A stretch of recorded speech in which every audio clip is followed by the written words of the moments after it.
Okay, this is my LS swap on my S14. Got some wiring issues. Okay, this is how I wire my coming from the battery here. Negative cable, grounded to the head.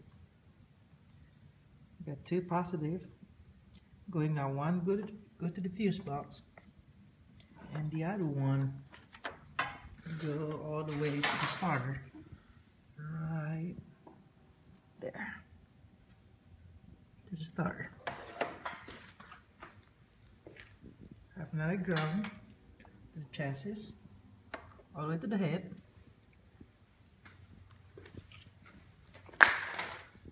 And there's another ground right here, all the way back to the head. This is the ground. Let's see here. That's the ground to the wiring harness. Alternator and alternator ground. It's all been plugged in. Everything's been plugged in. First, before I start grounding the chassis, I didn't know it, and I tried to crank it. There is clicking on the starter, but now I keep on try to turn it on, and now there is no clicking in the starter at all. And basically, there's no power to the starter or the ignition. But when I put the negative cable, you can see the interior lights is on. I got power to the interior.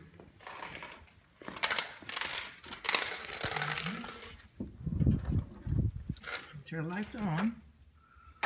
There is power, lights, and everything. But here's the issue. Right here. Trying to turn it on, but there's nothing going on. There.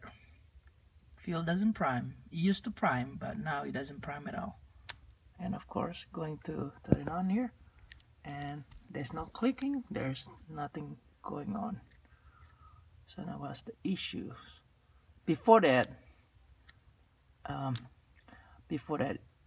it does have a clicking sound, the starter. And prior to that, I kind of figured it out because I didn't ground it to the chassis. But when I start grounding it, it turns the motor one time, but then the fuel pump stopped priming, and there's just a click to the starter. But now the starter's not even clicking at all.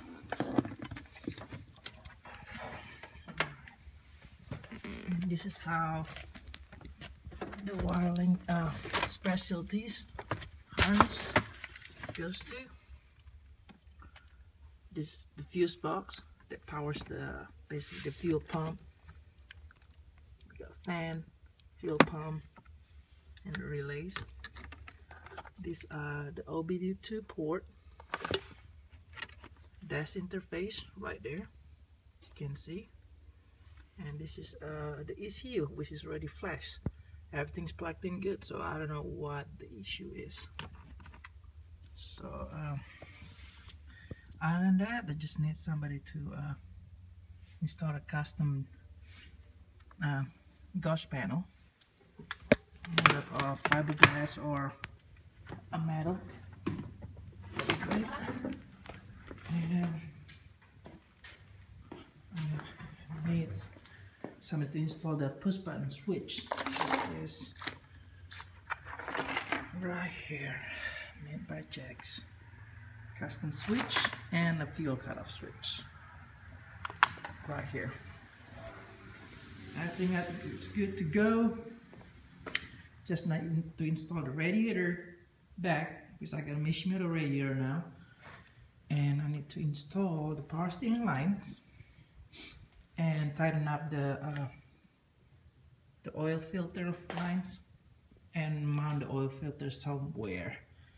This is probably right here, or underneath, which is like way far from the headers. Other than that, everything is good to go.